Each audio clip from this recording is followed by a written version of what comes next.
Elhamdülillahi Rabbil alemin ve la akibetul muttaqin ve salatu ve selamu ala Resulihi Muhammedin ve ala alihi ve ashabi ecmain amma ba'd.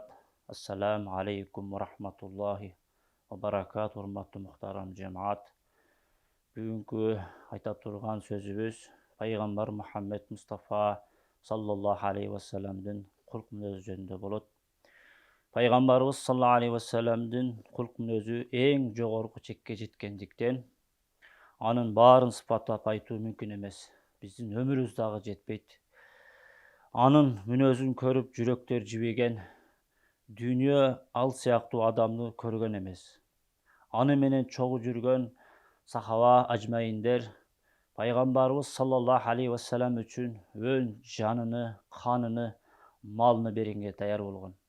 Аллах Таала ый Куранда Аллаху Таала Нун вал қалам ва ма ястурун ва ма анта би ни'мати раббика бимажнун ва инна лака лаажран гайра мамнун ва иннака лаала хулукун азим.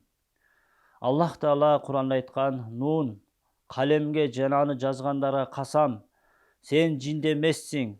Сага Аллахтын неаматы, пайгамбарчылыгы берилди. Чындыгында сага түгөнбөгөн сыйлык бар. Sen улуу кулк мүнөз ээсиң деп Аллах Таала Калам сүрөсүнүн 1-аятынан 4-аятына чейин баян кылды. Урматтуу мухтарам жамаат, Пайгамбар Мухаммед Мустафа саллаллаху алейхи ва салламдын кулк мүнөзүн жадагасы Аллах Таала ыйык Куранда баян кылды. Пайгамбар Мухаммед Мустафа саллаллаху алейхи ва саллам кулк мүнөз ушундай туу чокко жеткен себептен Пайгамбар Мухаммед Мустафа саллаллаху алейхи ва саллам өмүрүнү Аллах Тааланын алдында Алла үчүн, эл үчүн, жер үчүн, ислам үчүн өмүрүн берген себептен ушул жерде пайгамбарыбыздын кулк мүнөзү жөнүндө кыскача болсо дагы баян кылып отурабыз. Уайс ал-Карни өтө чоң алым өткөн. Ушул алымга эл журт келип, ушундай жыйында сиз бизге бейиш жөнүндө айтып бериңиз дегенде, кыскача айтып бериңиз дегенде, Уайс ал-Карни рахматуллах айтат: Al-Janna fiha Rasulullah sallallahu aleyhi ve sellem deydi. Cenneti beyiş bul anda Peygamber Muhammed Mustafa sallallahu aleyhi ve sellem bolot dedi. Peygamberimiz sallallahu aleyhi ve sellem'den sahabalar soruştu. Ya Resulullah, sizin en jakın koşunağınız kim bolot degende Peygamber Muhammed Mustafa sallallahu aleyhi ve sellem aytты.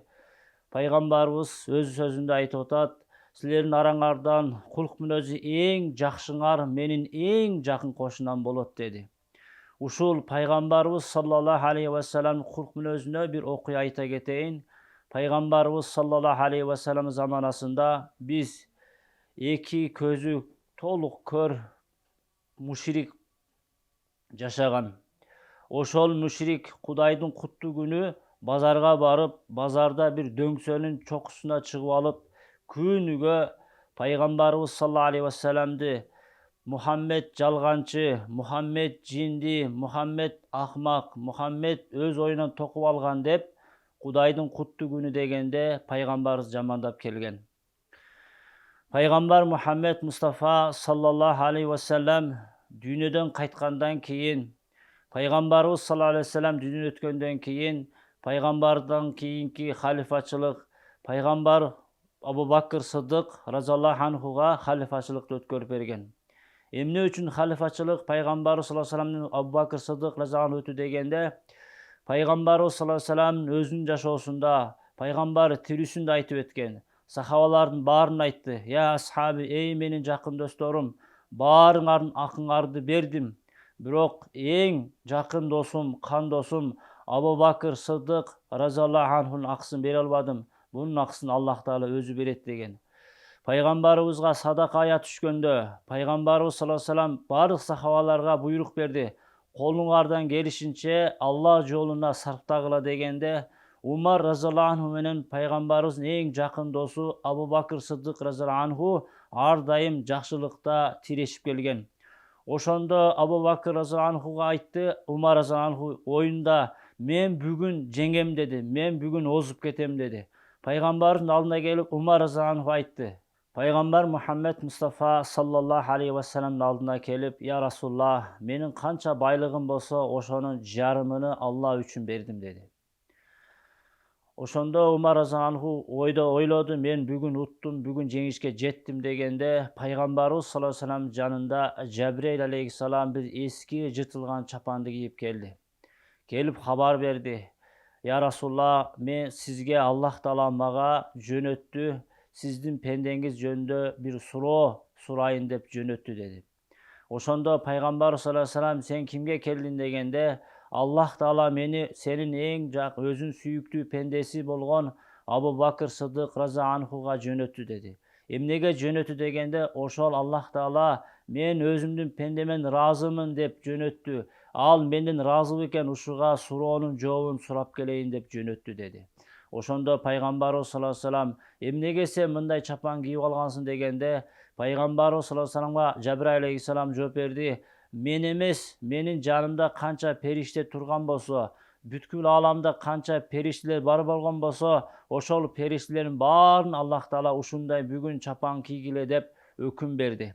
Ошол сөз улап баратканда нарактан Абу Бакр Сыдык разиаллаху эски чапанын кийими кийип келди. Анын чапанын карасак, пайгамбар Мухаммед Мустафа саллаллаху алейхи вассалам жанында турган Жабрайил алейхиссалам чапанына оп окшош эле. Ошондо келип пайгамбарыбызга айтты: «Я Расулаллах, Аллахка касам ичип айтам, Аллах Таала көрүп турат, Аллах Таала билип турат». Пайгамбарыбыз саллаллаху алейхи вассалам айтты: «Я Расулаллах, менде канча байлык болсо, ошончо байлыктын баарыны Алла жолуна сарптадым. Ушул үстүмдө кийип турган эски чапандан башка чапаным калган жок» деди. Эми пайгамбарыбыз саллаллаху алейхи вассалам ошол эмне үчүн халифачылык пайгамбарыбыз саллаллаху алейхи вассалам Абу Бакр Сыдык разиаллаху берилгенин себеби, эң ушол пайгамбарыбыз саллаллаху алейхи вассаламдын арасынан, сахабалар арасынан иманы эң туу чокко жеткен Абу Бакр Сыдык разиаллаху. Пайгамбарыбыз саллаллаху алейхи вассалам дүйнөдөн өткөндөн кийин Абу Бакр Сыдык разиаллаху халифачылык болгон кезинде аз гана жыл болду. 4 жылдын аралыгында халифаны мусулмандар башкарып турду. Ошол өмүрүнүн аягында Айша энебизге келип айтты, кызы болгон пайгамбарыбыздын аялы: «Кызым, ушул пайгамбарыбыз саллаллаху алейхи вассаламдын кылган бир сүннөтү болсо, мен ошону кылып калайын өлгөнүмчө. Эгер сага айтып кеткен болсо, мен билбеген бир сүннөт болсо, ошону аткарып калайын» деди пайгамбарыбыз саллаллаху алейхи вассалам Айша энебизге. Кызынан сураганда: «Я Расулаллах». Ошондо пайгамбарыбыз саллаллаху алейхи вассалам кызы айтты: «Пайгамбардын өмүрүндө ушундай бир сүннөтү бар эле, атеке. Пайгамбарыбыздын заманында билесизби, бир көр мушрик бар эле. Базарга чыгып, бир дөңгөсөгө чыгып алып, Кудайдын кутту деген күнү пайгамбарыбыз өтө жамандайт эле. Ошол кулга барып, күнү түнү пайгамбарыбыз кызмат кылалы» деди. Күндүзү пайгамбар жамандаган болсо, түндөсү ал адамдын үйүнө барып, кирин жуйт эле, төшөгүн жыйнап барат эле, тамагын кылып берет эле. Ошол сүннөттү атеке бай сиз кыла элексиз деп пайгамбарыбыздын сүннөтүн айтып өттү. Ошол сүннөттү угар замат дароо баягы мушриктин үйүнө жөнөп кетти. Абу Бакр Сыдык разиаллаху дароо барып учурашып, пайгамбарыбыз баягы Айша энебиз кыскача айтып берген, кандай амалдар кылат эле. Кирип, төшөгүн жыйып, кирин жууп, тамагын кылып жасап берип, тамак жеп отурганда айтты: «Сен мага келген, буга чейин келип жүргөн адам сен эмессиң» деди. Эки көзү көрбөгөн адамдан сурады: «Сиз кантип билип алдыңыз?» дегенде, «Сен менин үйүмө кадам таштап, биринчи учурашканда эле мен билдим» деди.